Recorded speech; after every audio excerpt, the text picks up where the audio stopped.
স্মরণে তোমায় আমি রাখি দিন রাত, জগতেরও নাথ প্রভু তুমিই জগন্নাথ। তো দেখো, কাল আরেকবার গেছিলাম হচ্ছে মেলায়। তো মেলায় যেয়ে প্রথমেই জগন্নাথ দেবের দর্শন করে নিলাম। তারপর দেখো হচ্ছিল এখানে একটুখানি ফাংশন, তো সেই ফাংশনটাও 2 মিনিট দেখে চলে এলাম এখানে। দেখো, জগন্নাথ দেবের রথযাত্রা মানেই আমরা জানি যে জিলিপি আর পাঁপড় ভাজা, তো সেখানে ওই জিলিপি ভাজা হচ্ছিল বলে সেটার একটা ছোট ক্লিপ নিলাম। আর রাস্তাঘাট কী পরিমাণে কাদা দেখো বৃষ্টির জন্য, তাও কিন্তু কোনো মানুষের যাওয়া আসা কম নেই। আর এই যে মেয়েদের বিভিন্ন হচ্ছে মাথার ক্লিপ ক্লিপ এইসবের দোকান অনেক কটাই বসেছিল, ছেলেদেরও অনেক দোকান বসেছে। দেখো বিভিন্ন রকমের এখানে বারমুন্ডা, তারপর হচ্ছে গেঞ্জি 150 টাকা 180 টাকা করে বলছিল। আর এই পাপোশ আর পর্দার দোকানটা দেখো, এই পাপোশগুলো ভাবছিলাম নেবো, এই যে ছোটো পাপোশগুলো বলছিল 50 টাকা করে, তো 2 বা 3টে নিলে একটুখানি দাম কমাবে। তো যাই হোক, ভাবলাম ফেরার পথে নেব, কিন্তু আর নেওয়া হয়নি, অনেকটা লেট হয়ে গেল বলে। আর এই দেখো, এটা হচ্ছে বেড কভার পিলো কভারের একটা দোকান বসেছে, তো এটার থেকে আমি আগের দিন হচ্ছে গিয়ে একটা বেড কভার নিয়েছিলাম, তো তাই জন্য কাল আর যাইনি।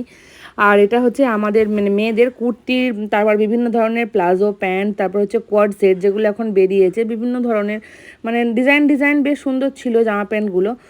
আর হচ্ছে এটা হচ্ছে বাচ্চা মেয়েদের, দেখো এই যে হট প্যান্টগুলো, তারপর হচ্ছে গিয়ে 3/4 প্যান্ট ট্যান্ট সবই ছিল।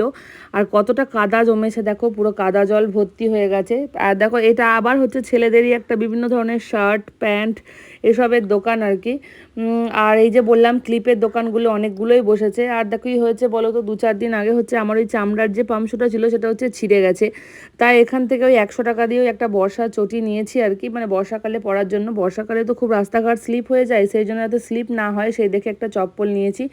আর এখানে হচ্ছে দেখো, এখান থেকে মেয়ে আবার বায়না করছিল একটা খেলনা কিনে দাও কিনে দাও, বাট আর কিছু কেনেনি। যাই হোক, তো এটা হচ্ছে একটা ঠাকুরের সমস্ত সামগ্রী।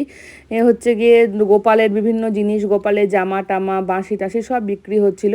তো ফেরার পথে দাদাটার দোকান থেকে 1 প্লেট ঘুগনি খেয়েছিলাম। আর দেখো, মেয়ে হচ্ছে হাতে নেল পলিশ পরেছে, আর আমার টিস্যু রিমুভারটা ফুরিয়ে গেছে, তাই জন্য ওই দোকানটা থেকে একটা টিস্যু রিমুভার নিলাম।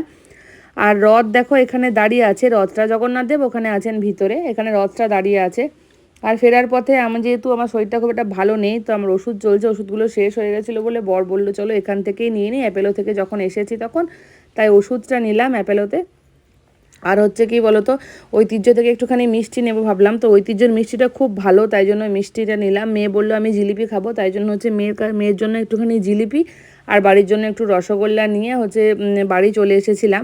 তো ঐতিহ্যের মিষ্টিটা তো খুবই ভালো, সবাই জানো যে খুব মিষ্টি, খুব সুন্দর টেস্ট, মানে সবই ভালো সব।